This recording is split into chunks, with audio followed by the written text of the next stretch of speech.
So when we have a titration is a process, a lab process that we use to determine the concentration of either an unknown acid or an unknown base. So we always want to add an acid to a base or a base to an acid whenever we're going to do a titration. And we know that'll form a neutralization reaction.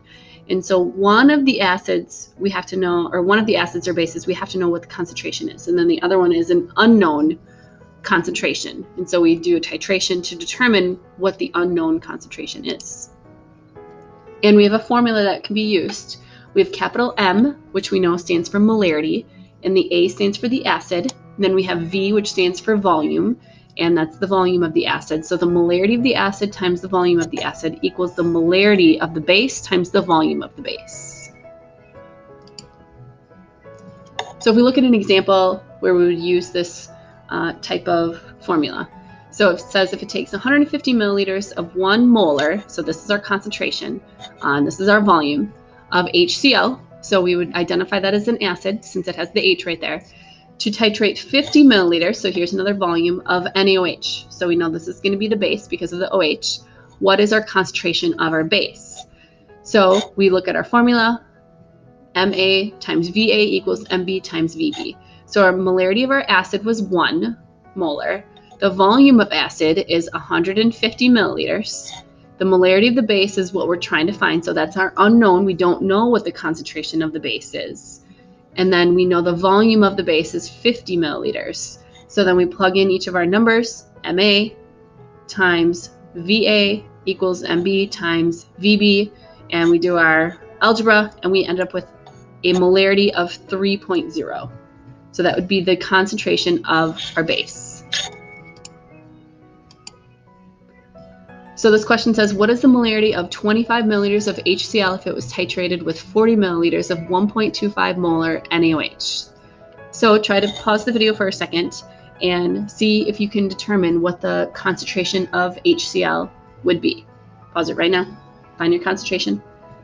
All right, welcome back. So when you do your algebra, the molarity of A is what we're trying to find. The volume of A is right here. That's 25 milliliters. And it is good to note that we do not, for this particular equation, we do not need to convert it into liters. So for when we're using the titration formula. Then we would take 1.25 molarity, which is Mb, and multiply it by Vb, which is 40 milliliters. So our answer should be 2 molar. That would be the concentration of HCl. Then how many moles of HCl were titrated in number 1, where it says 25 milliliters of HCl were titrated with 40 milliliters of 1.25 molar NaOH. Well, if we know the concentration and we know the volume, we can find molarity. We can find the moles. So molarity equals moles over liters. So we know the molarity is 2, and then our volume is 25 milliliters. And when we use the molarity equals moles over liters equation, remember we'd have to convert this into liters. That's the only time we have to convert it over. And then we would plug that number in and we get 0.05 moles. So another example, which would use the titration one, would be something like this. So it says 2 grams of sodium hydroxide is dissolved in 25 milliliters of solution. 10 milliliters is used to titrate 15 milliliters of HNO3. What is the concentration of our acid? So we know NaOH is a base, HNO3 is an acid, and we're not directly given the concentration of the base. And it asks for the concentration of the acid. So our Ma is what we're trying to find. We have both volumes. So we have volume of the acid, volume of the base, but we don't have the concentration of either of those. However, we know from the last unit that we can figure out the concentration.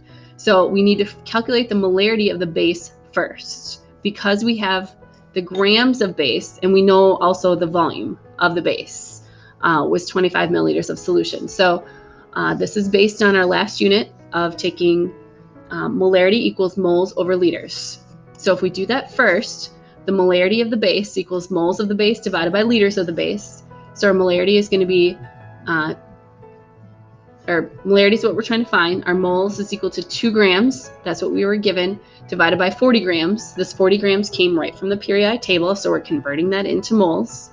And then our liters, we just converted the 25 milliliters because that's how much solution it said it had. And then we would use that, those liters, or those milliliters converted into liters. So then we could find the molarity of the base. So now we do have the molarity of the base. So we substitute that number in for our MB. So we had to first calculate the molarity of the base using our old equation, molarity equals moles over liters, where the question wanted the molarity of the acid. The volume of the acid is 15 milliliters and the volume of the base was 10 milliliters. So all we have to do is fill in each of our different numbers here, and then our molarity of the base is equal to 1.3 molar. So that's another type of calculation that you can complete in this type of, using that same exact formula. Then titrations always involve an equivalence point. Equivalence point is kind of what it sounds like, where the moles of the acid equal the moles of the base. They're equal. Equivalence, equal.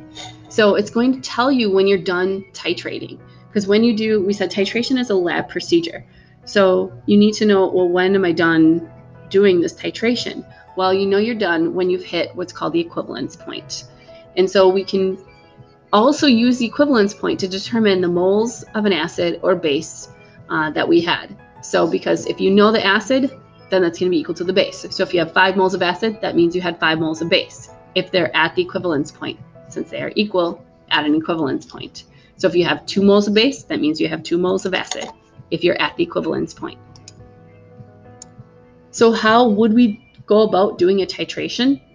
Well, first of all, we're going to use what's called a burette, and it's just like a graduated cylinder, except it's upside down. It's a very, very precise instrument, and it allows you to just drip out some of the solution when you get really, really close. So we're going to place the known acid or base, so whatever concentration you know, in the burette. And you have to make sure you don't go above graduations, just like on a graduated cylinder. Then we have to record the starting volume. It doesn't have to be at 0. So if you started at 10, that's fine. You always record the starting volume. Then we're going to place our unknown acid or base, so whatever your unknown is, whatever you don't know the concentration of, that's going to go into an Erlenmeyer flask. And of course, you want to record how much you placed in there. So if you put 25 milliliters in there, 10 milliliters in there, whatever amount is placed in there. Then we're going to add an indicator, because acids and bases both look like water, and we know that we produce water. We produce salt water, which also looks like water. So we have to have an indicator in there. Otherwise, you're not going to know when your solution is titrated, when you're reaching that equivalence point. So we're going to add an indicator. So indicators are one color in acids, a different color in bases, and so it'll change color as you're adding your known substance to your unknown substance. So we're always going to add the known acid or base, whatever one you know the concentration of, and you're going to constantly be mixing your Erlenmeyer flask, and then you stop adding it right when you notice the color change. So this can be a drop, and it can just change right over and turn a different color, because it's one color in acids, one color in bases. So if you have one more drop of acid, it's going to be one color. If you have one more drop of base, it's going to be a different color. So as soon as that color changes, then you're going to stop adding your known to your flask. And then you know that you've reached the equivalence point. So you're done with your titration. So we need to figure out what the final volume of your known is. So that's in the burette. So if you started at 10 and it went down to 50, then you know the change in volume would be 40 milliliters. So if you started at 0 and went to 5, well, then you know your change in volume is going to be 5.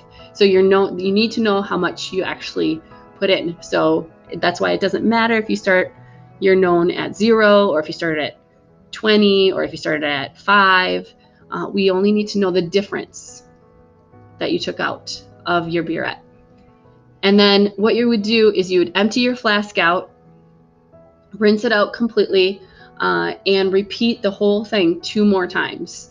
So you want to make sure that you get a good idea of exactly how much known it takes to do your titration. So you have a very specific volume. Because like we said, 1 drop can make it change colors. And a lot of times people add too much, and so it changes color way too much. So you want 1 drop color change, and that's it. And then we would use our formula, MAVA and MBVB, to figure out what the unknown concentration is. Because we would have the known concentration in the burette, so you'd have MA or MB, so you'd have that. And then you'd have the volume, because you're supposed to record the volume of your unknown. How much did you put in the flask? Did you put in 25 milliliters? So you'd have your volume. And then you'd also have the change in volume for the known. So that would be, either the acid or the base. So you'd have the volume from the flask, and you'd have the volume from the burette. So you'd have your volume of acid, volume of base, and then you'd have the molarity of at least one of them. You have to have the molarity of one of them. And then you can solve for the other molarity. So it says if there are 0.075 moles of a 50 milliliter base added to 30 mils of acid at the equivalence point, what is the molarity of the acid? So we can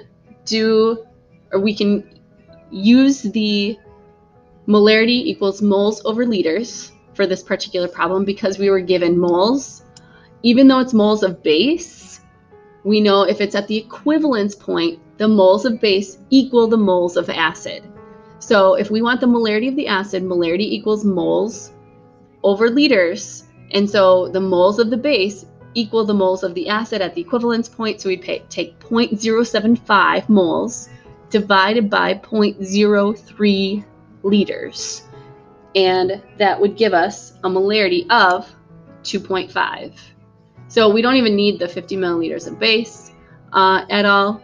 If you really wanted to, you could solve all of this and put this into the molarity equation, but that would be an easier thing to do, it'd be easier just to take moles divided by milliliters, since we're at the equivalence point, where moles of acid equal moles of base. Since we have the moles of the acid and we have the volume of acid, we can use molarity equals moles over liters.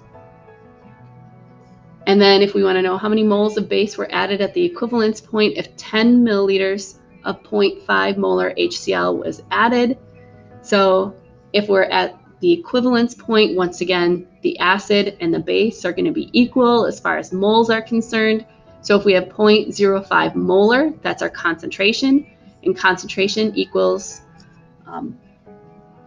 moles over liters. So it'd be 0.5 times 0.01, and so we'd end up with 0.005 moles at the equivalence point of base, because it would be equivalent to the amount of acid that we had in there. And we have 0.005 moles of acid, so we'd have 0.005 moles of base at the equivalence point. So that's all you have to do to figure out